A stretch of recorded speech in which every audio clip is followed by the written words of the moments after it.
The klaxons ripped through the pre-dawn quiet of Human Rapid Intervention Corps headquarters, painting the command center in strobing crimson. Captain Wren, his sleep cycle shattered, strode onto the bridge, his face grimly set even before his aide, Lieutenant Park, met him with the urgent, "Captain. Fragmented distress signal, designation Vorlix system, apparently. Unknown sentient species, signal degraded, but the urgency is unmistakable." Park's voice was tight, mirroring the tension crackling in the air. Wren scanned the translated fragments. Static-laced pleas for help, references to planetary collapse, and a desperate recurring bioluminescent pulse embedded in the data stream. The Vorlix, mycelial life forms, recent additions to the galactic catalog, known for their intricate subterranean networks and subtle light-based communication. Fragile, the xenobiologists had noted, dependent on stable planetary conditions. "No prior contact?" Wren asked, his gaze fixed on the holographic projection of the Vorlix system. "None, Captain. System flagged as uninhabited by previous surveys." Wren's jaw tightened. Uninhabited now. Damn it!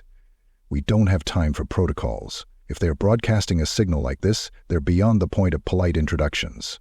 Prep the Hope's Vanguard for immediate jump. Tell Dr. Lee and Lieutenant Kale I want them on the bridge in 10 minutes. This is a red alert, people. Let's move. The Hope's Vanguard ripped through hyperspace, emerging into the Vorlix system, to a scene of breathtaking, horrifying beauty. Vorla Prime, the Vorlix homeworld, pulsed with an unnatural, chaotic luminescence. From orbit, it looked like a living nebula had been draped across a planet. Vast, swirling patterns of bioluminescent fungi erupting from the surface, painting the atmosphere in shifting shades of emerald, sapphire, and blood orange. But beneath the beauty was catastrophic decay. Massive fissures spiderwebbed across the continents, venting plumes of superheated gas and ash. The atmosphere shimmered with instability, visible tears in the protective layers letting raw solar radiation bleed through. "Sensors are off the charts, Captain," Kale reported from the pilot's seat, his voice strained. "Atmospheric integrity critical, tectonic activity, apocalyptic. And no other ships, no rescue efforts, just them." He gestured to the planet below, the swirling, dying light show. Wren nodded grimly. "Deploy landing craft. Dr. Lee, find us a stable zone, if such a thing exists. Lieutenant Kale, prep for atmospheric entry. Let's get down there and see what we can salvage." The Vanguard's armored lander punched through the turbulent atmosphere, landing in a relatively stable caldera rim overlooking a vast bioluminescent valley. Emerging into the alien twilight, the HRIC team was met with a sight that was both alien and deeply unsettling. The valley floor was a tapestry of interwoven, glowing fungal networks, structures that resembled both natural formations and intricate architecture. But now these structures were fractured, collapsing, the bioluminescence flickering erratically, like dying embers. "Sensors are picking up biosignatures, Captain, but faint, fading," Dr. Lee reported, his voice tight with professional urgency. He was already deploying atmospheric analysis drones. "The air is toxic, choked with volcanic gases. Radiation levels are spiking there. Biology, it's unlike anything I've encountered.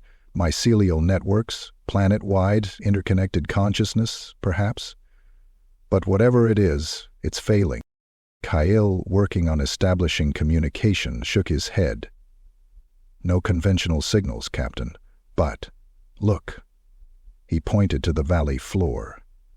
Pulses of light, rhythmic and weak, were emanating from the fungal structures, directed upwards, towards the Vanguard. "His distress signal," Wren murmured, understanding dawning. "Bioluminescent communication. Thorn, what's the diagnosis?" Lee's analysis came back stark and brutal. "Runaway tectonic activity. Planetary core destabilization. The Vorlix, their entire civilization, their very existence, is interwoven with the planet's biosphere. This geological upheaval is tearing them apart, literally and figuratively. Their atmosphere will be gone within days, maybe hours. Vorlich Prime is dying, Captain, and taking the Vorlichs with it. Back in the Vanguard's command center, the holographic projections painted a grim picture. Time was measured in heartbeats, not days. Conventional evacuation was impossible. Planetary shielding, even on a small scale, was a decades-long project. The usual HRIC protocols, assess, stabilize, evacuate, were useless here.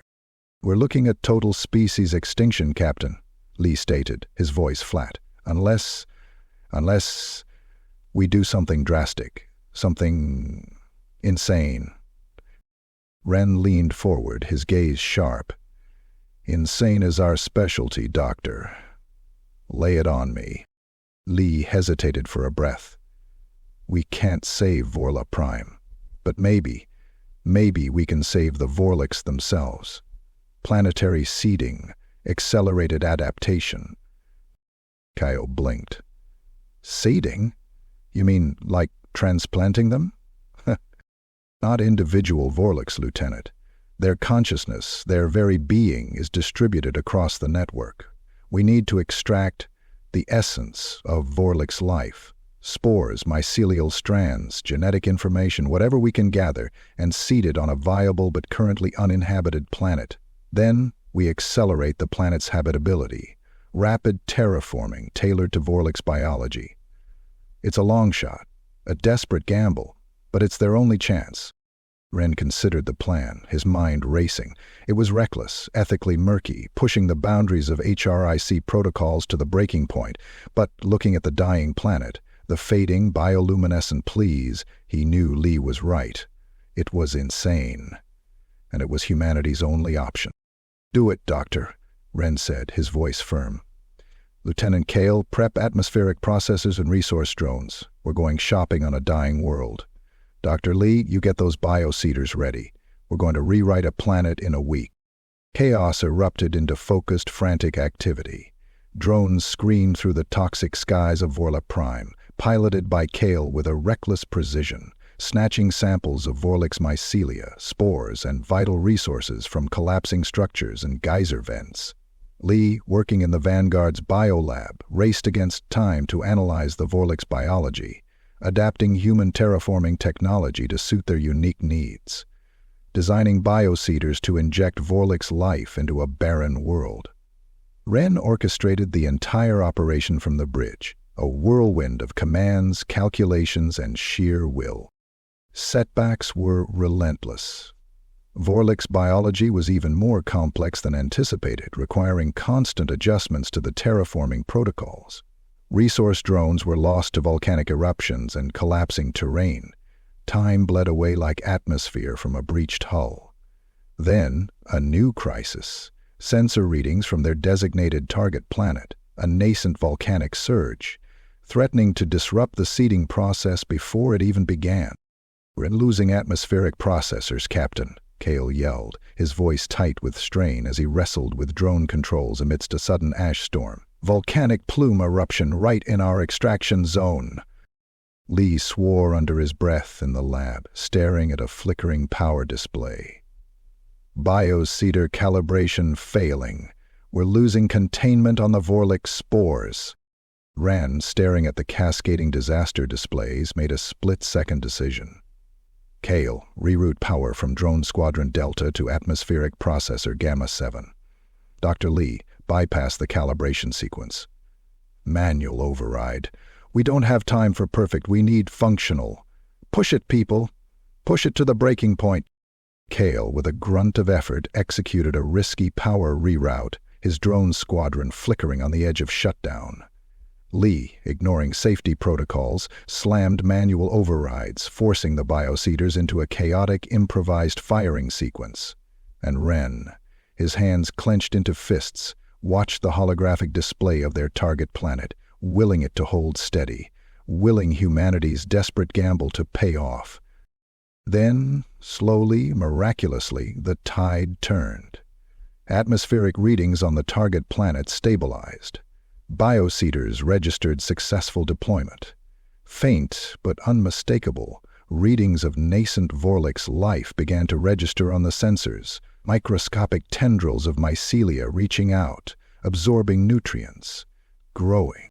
As Vorla Prime finally succumbed to its geological death throes, erupting in a final, planet-wide cataclysm, the Hope's vanguard received a signal from their seeded world. Not static, not fragmented pleas, but a clear, resonant pulse of bioluminescence. A wave of light sweeping across their sensors, a silent, profound expression of gratitude echoing across the void. Exhausted but strangely exhilarated, Ren stood on the bridge, watching the nascent Vorlix world bloom with a faint, hopeful glow. Lee leaned against a console, wiping sweat from his brow. Kael, still buzzing with adrenaline, grinned weakly. "Another one saved," Ren murmured, a hint of weary satisfaction in his voice. "Barely." Lee nodded. "It's not perfect, Captain. A pale echo of what was. But it's life. A chance to rebuild." Kael chuckled, running a hand through his sweat-dampened hair. "And we did it in record time. Again." On the main view screen, the stars beckoned. Another distress signal, faint but persistent, flashed across the galactic map. Without a word, Ren turned to his crew, a familiar resolve hardening his gaze. For humanity, extinction wasn't an ending, it was a call to action, and they were always the first to answer.